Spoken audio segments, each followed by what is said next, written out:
Greetings and welcome to my channel. If this is your first time here, my name is Adam and I run Creative Minds Art and Music. So if you are new to the world of music or just new to the world of guitar and you've picked up an instrument and you're looking just to get started with some of the basics so you can start that journey of learning your instrument, then I am here to help, because in this series I am going to cover some of the very basics so you can get up and running and start that journey and get yourself off on the right foot. So as I said, in this series I'm going to be covering some of the very basics, and to start with we are going to be learning the notes on the E string. Now the E string is the note that is highest on the guitar. It's closest to the ceiling and furthest from the floor. It is the thickest string on the guitar, and it also makes the lowest note. The note E on the E string, the strings take their name from the note that is played when they are played open. And the E string is often called the low E or the bottom E, which is kind of counterintuitive when it's the highest string physically on the neck. It's called the bottom E. In music, when we refer to top or bottom or high or low, we are referring to pitch. So this is the lowest note on the guitar, so it is the bottom string. It is the bottom E. The highest string is also an E. We'll get to that in a moment. And this is called the high E or the top E. This is the low E or the bottom E. So why do we need to know these names and this sort of nomenclature? I can't stress enough how important it is to have a roadmap, have these landmarks of where the natural notes occur on the fretboard. And by natural notes, I mean A, B, C, D, E, F, G, not flats, not sharps. Those notes are accidentals. We'll get to those in a moment. But if we can find out where the natural notes on the fretboard are, then we can easily flatten or sharpen those as needed. But knowing where all of the natural notes occur on the fretboard is going to be the first thing you really want to do, for many number of reasons. You may be in a band situation and someone says, oh, I'm playing the E on the 7th fret. Or you're a music instructor says, oh, okay, play the A on the 6th string. You need to know where those places are, because that's the way we communicate with music. Also, when you understand where those notes are yourself, you're going to understand how to form chords, you're going to understand where scales occur and are formed.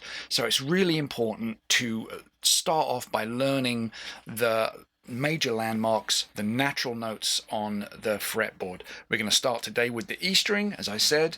The open note is E, as I've said. So first fret is F. We move up 2 frets. We move to the note G, and that is oftentimes the first dot. The 3rd fret often has the first dot. Sometimes some guitars don't have a dot on the 3rd fret, but most of the time it does. We move up 2 frets to the note A, and that is the 2nd dot, A. We move up 2 frets to the note B, that will have the 3rd dot, and that's the 7th fret. We move up 1 fret to the note C.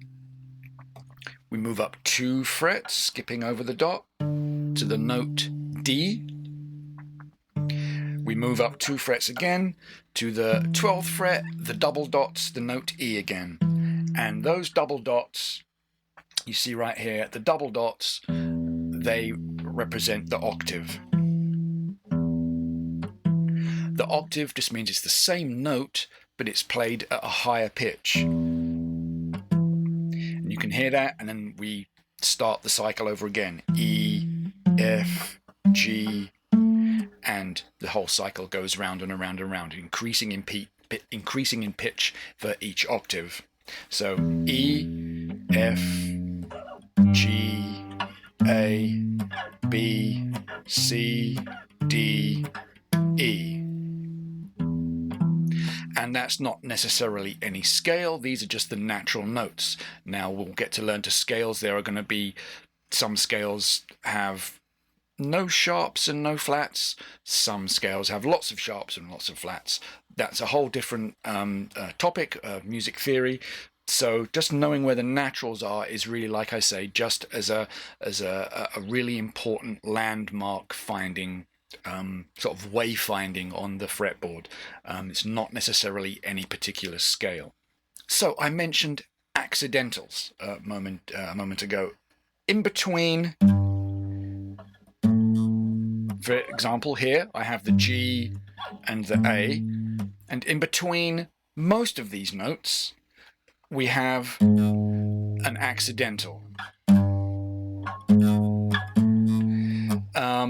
These notes are enharmonic, and that just means they can be called one of usually two different names. In this case, the G, if we go up a fret, we have G sharp.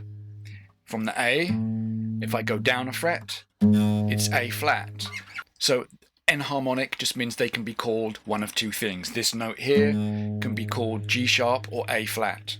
Now, scientifically and musically, it's the exact same pitch, the exact same note.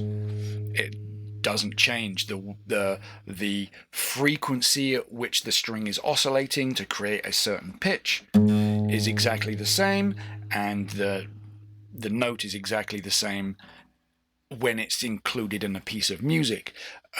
It's just a way that we refer to it in music theory, which we worry about much further down the road. But just know that these accidentals that occur in between the natural notes, A natural, G natural, this note in the middle can be referred to as G sharp or A flat, can sometimes be confusing to new musicians. So let's look at a couple of exceptions. We have one fret between the E and the F. There is no E sharp or F flat. There is no accidental in between. If we go to B on the 7th fret, we go up one fret to C, B, C. There is no accidental in between B and C. There is no B sharp and there is no C flat. However, in music theory terms, if I were to flatten the C, I could refer to that as C flat, and occasionally that does occur. Vice versa, I could refer to B. If I sharpen the B, that could be referred to as B sharp. Most times, though, that isn't the case. Occasionally, some sheet music will refer to things like that, or you might find tab, or you might find a lesson online that refers to B sharp or E sharp or F flat. Very rare, I would say, but those instances can occur. If you come across that, just be aware that can sometimes be a little confusing. So, as I said, it's really, really important to learn these natural notes, learn the location of them. So I recommend playing the notes and saying the note out loud, going up and down the neck. When I say up and down the neck, of course I'm going up in pitch, I'm going down in pitch. So when I refer to up and down the neck, I'm referring to pitch, and up is this way, down is this way. So play E, F, G, A, B, C, D, E, E, D, C, B, A, G, F, E. Now take your time, play nice and slowly. There's no hurry, there's no rewards for speed. Speed comes with practice. Take it nice and slowly. E, F, G, A, B, C, D, E. Okay, good luck. That's it for this time. Practice often, and practice with intent. Sit down with the intention of deliberately doing these drills, these exercises. So thanks for watching. subscribe so you get updates and you will have access to the rest of the series. I'm going to go through all the beginning steps to get you up and running, and I hope you stick with me for the rest of that series. Thanks for watching. Until next time, happy practicing.